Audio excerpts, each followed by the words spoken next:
Hey everyone, happy holidays, and if you celebrate Christmas, Merry Christmas to you. Thank you all for joining me here on the bar on Christmas Day, and today I have a special video for everybody. And I know, technically this should be a review of My Hero Academia Vigilante's newest chapter, but we did that already. We had a live stream for it, and it's Christmas Day, so why not just put out a video that everyone has been telling me to do. Now, yesterday, I put out a theory about whether or not Spider-Man could land himself in UA. So pretty much what I'm saying is, this is your spoiler warning. If you haven't seen the new Spider-Man movie, you might want to see it and then watch this review, because I ain't pulling any punches. I'm going straight for the spoilery content. I have a lot to talk about, and this is one of the first times I get to go into the bar and talk about Marvel. So I am super excited, and I hope you are too. So now, without further ado, let's head inside and grab ourselves a drink.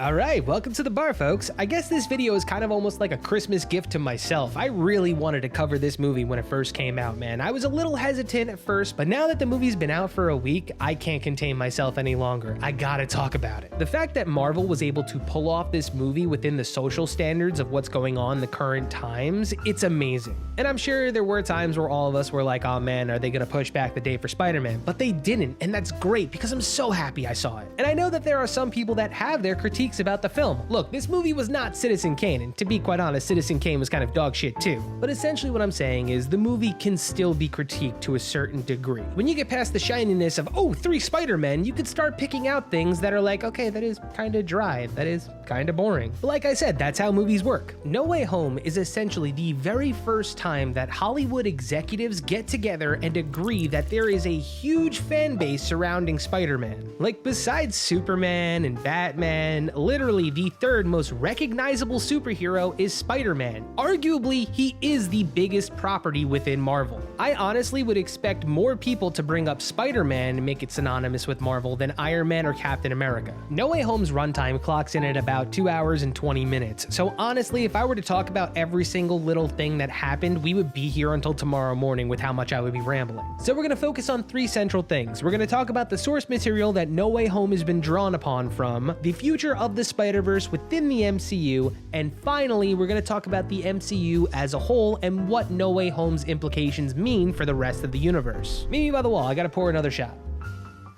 Alright, first things first, we're going to talk about the source material that No Way Home draws its idea from. The first, simply enough, being Into the Spider-Verse. The fact of the matter is, we got Tobey Maguire and Andrew Garfield showing up in this particular Spider-Man movie. And it was so refreshing seeing those 2 people as Spider-Man once again. To be quite honest with everyone, I would say that Tobey Maguire didn't give me the vibe that he wanted to be there, to be quite honest. I'm not joking, it really kind of gave me the vibe that he was doing this just to do it. I don't want to say that the performance didn't really kind of give me the, oh, that's my Spider-Man, because that was Andrew Garfield's performance. You could tell from his performance how excited he was to be Spider-Man once again. I like to think that everyone in the bar has seen the clip where Andrew Garfield shows up to Comic-Con dressed as Spider-Man. When you see him talk about how much Spider-Man means to him, and then you see him on screen as Peter Parker and as Spider-Man, you can see the energy and the passion that he brought back to the role, because the minute he stepped back into the role of Spider-Man, it was like he never left. I mean, we had memes reenacted between them several times. We had redemption arcs for both Spider-Men, whether it was Tobey and his villains or Andrew and his villains, and I really doubt there was a dry eye in the house when Andrew saved MJ. It just never stopped, and the one thing that I really enjoyed was all of the faith that the directors had in the viewers. The viewers were the people that were going to acknowledge that Andrew Garfield and Tobey Maguire were Spider-Men in the past. And everyone in Hollywood still has that sensory overload feeling of, oh, can we put Matt Murdock in as a lawyer to defend Peter Parker, or people just get a little too overwhelmed by that? And honestly, thankfully we have people like Kevin Feige spearheading the MCU. Now I don't know if eventually something's gonna come out about this guy and we're all gonna find out that he's a shithead, but eventually, until that happens, he's the guy that was like, hey, yeah, we should have Matt Murdock in the movie. Because those little things that get added in, they build up, man. There were so many Easter eggs that were flaunted in front of us that it's just hard to keep up with them at this point. Like, there's definitely just a continuity coordinator that's sitting there scouring comic books going, I guess we can do this and hint towards this. Because there are so many prevalent Easter eggs in this movie, but then there are some that you just sit there and have that, that TikTok sound where it's going, because throughout the entire movie, you're having these little weird inklings that Ned might just have a little bit more to his character than we possibly think. We find out he has an aptitude for magic, and then Ned finds out that the other two Peters, their best friends, became bad guys. And the icing on the cake for me was when I was sitting in the movie theater, I couldn't help but stare at Ned's bomber jacket. The color scheme was just really sticking with me. Oh yeah, blue and yellow? That's the color of the Hobgoblin. And if we know Marvel enough, that's just them telling us that there's another universe where Ned is the Hobgoblin and is trying to kill Peter. And if you want to go down the rabbit hole even further, what character extorts Peter Parker to say that he's his best friend? Flash Thompson. Now, in the actual comic books, Flash Thompson is indeed Peter Parker's bully, but eventually he becomes Peter Parker's best friend.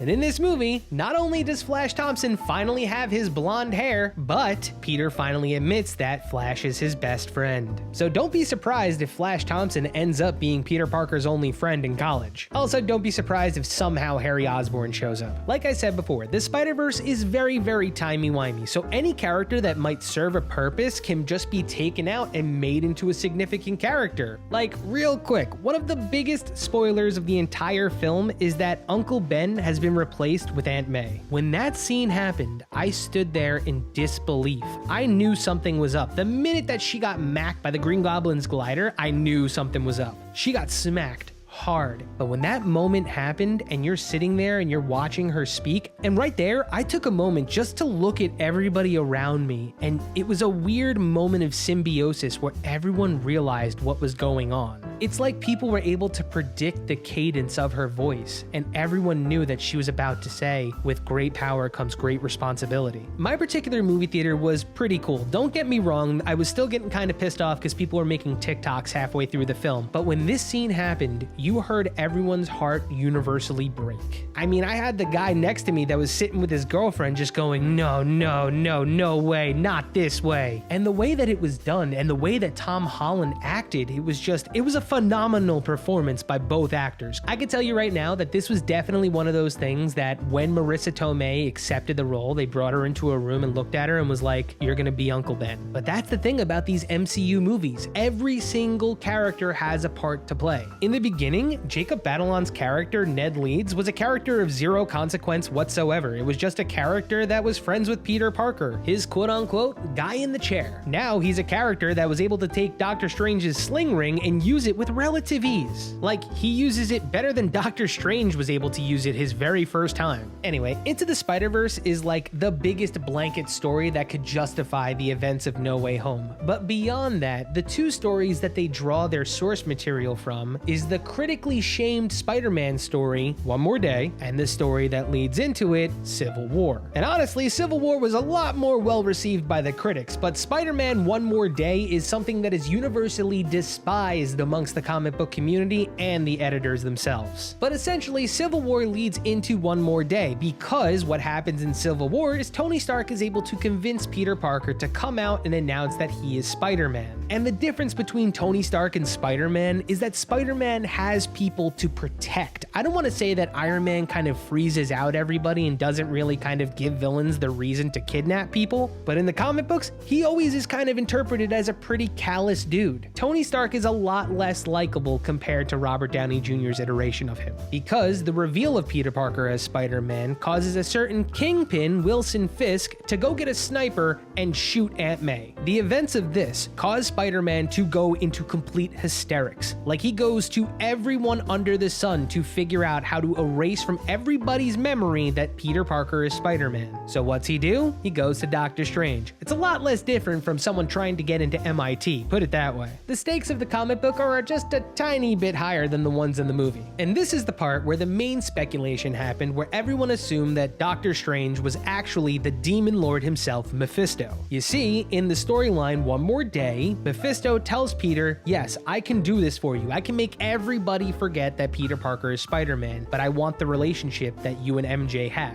So Peter Parker and Mary Jane agree to sacrifice their relationship and them ever being together for the sake that everybody will forget that Peter Parker is Spider-Man. And like I said, till this day, One More Day is universally hated because Spider-Man and Mary Jane have not been together since. To be quite honest, everybody thought that the most recent run of Spider-Man was going to put an end to the One More Day storyline. It's a pretty brash thing to do, to be quite honest. You know, you're completely eliminating Spider-Man from every single person's memory. And the ramifications throughout the MCU may not be as problematic as we think. We know that the multiverse was essentially restarted with Loki. You know, Doctor Strange and Spider-Man kind of only contributed towards the shit show. And I would say that since Doctor Strange sealed up the Spider-Verse, he's going to be traversing the multiverse. So while the Spider-Verse is kind of contained as it is, we saw that, you know, the minute the universes started cracking, all of Spider-Man's villains started trying to come through. We saw Kraven, we saw Rhino. So if anything, I would say that Doctor Strange repaired the Spider-Man continuity and kind of gave us a way to stave off Spider-Man for a few titles. Because the fact that we have this anonymous Spider-Man once again, it opens up the story to so many different types of stories. We can have Spider-Man revert to being a friendly neighborhood Spider-Man and taking on only small threats within New York City. I don't know if they're going to do more Spider-Verse type stories, but I will say that Spider-Man 4 is definitely going to have the Venom symbiote in it, and I wouldn't be surprised if Venom 3 has Andrew Garfield in it as well. To be quite honest, I would really love to see John Bernthal's Punisher face off against Tom Holland's Spider-Man. There are so many different Marvel properties being produced right now that I would not be surprised if the next time that we see Spider-Man is in the Fantastic Four movie. But also, in addition to that, we do know that Daredevil and the Punisher also have a pretty nice relationship with Spider-Man as well. Not really Punisher, more Daredevil, but Kingpin is a massive Spider-Man villain, and Vincent D'Onofrio's Kingpin in the MCU is more or less like the Kingpin from the comic books, because he's ripping doors off their hinges, getting hit by cars, and shot in the chest. But if that were the case, and we're able to have multiple storylines going on where Spider-Man doesn't have to be a part of the A-team and can be a part of the B-team for a little while, we could have Hawkeye, Punisher, Daredevil, and Spider-Man team up to take down Kingpin. Granted, the current state of the MCU is going to move full steam ahead with Kang the Conqueror, meaning we're going to have characters like Ant-Man and the Fantastic Four take the limelight in front of other characters. The thing is, with the introduction of characters like Shang-Chi, Moon Knight, and Blade, you also have the Marvel Knights as well.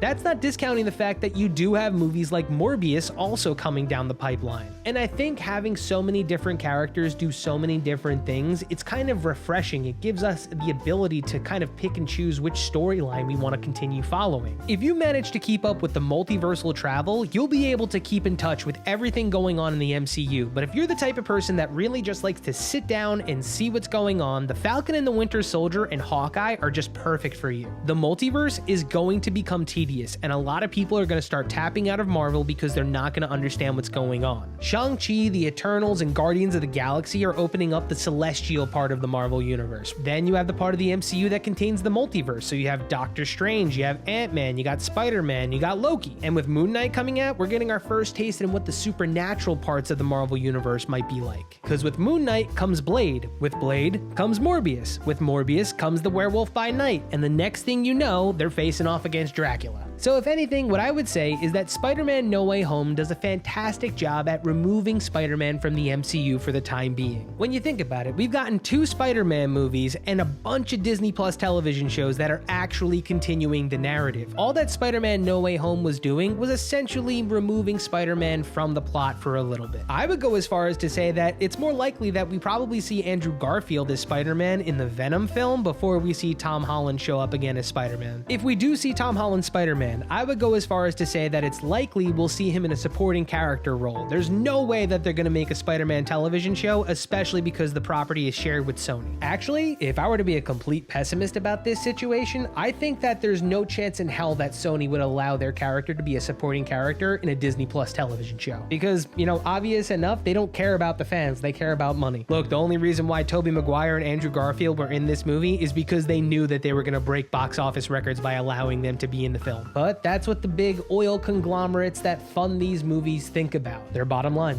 And look, industry slander aside, my true thoughts about this movie was that it was great. It definitely had parts of the film where I was like, okay, this is a little bit boring. Okay, this is a little bit cheesy. But the overall mouthfeel of the movie, I enjoyed it. And one of the main things that I take away from that whole Aunt May, Uncle Ben reveal is that this particular universe, the MCU universe, is not the main universe. You know what the main universe is? The comic books. The comic books are an actual universe within the MCU. And honestly, I think it's absolutely brilliant to use your failed movies as little segues into a parallel universe. Like, imagine if we find a way to go into the universe where Wesley Snipes is still Blade. It would be a cool way of the MCU and just everything in general, just Marvel acknowledging their bullshit. Because the main thing for the future of the MCU that we really haven't spoken about is mutants. With the second Venom movie officially introducing its first mutant in the MCU, that means the floodgates are now going to start opening up. Because if you use the multiverse, the mutants have star-studded actors that are just waiting to just be in the MCU, whether it's Hugh Jackman as Wolverine or James McAvoy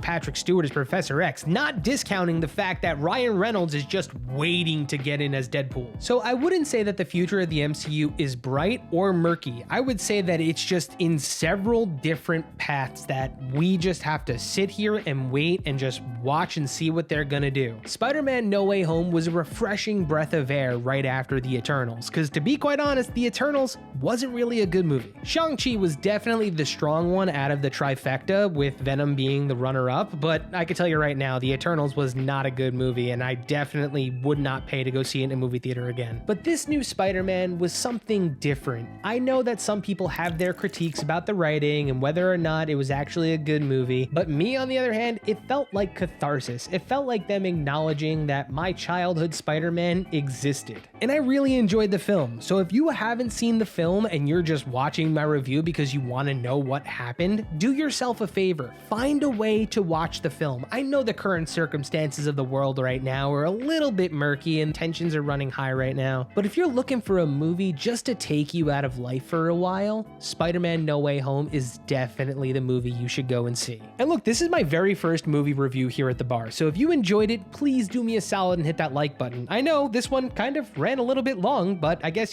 Merry Christmas, right? And if you don't celebrate the holiday season, I do hope that you have a happy and healthy new year. But I gotta go play good host to a bunch of drunk anime characters. Happy holidays and happy new year. Cheers.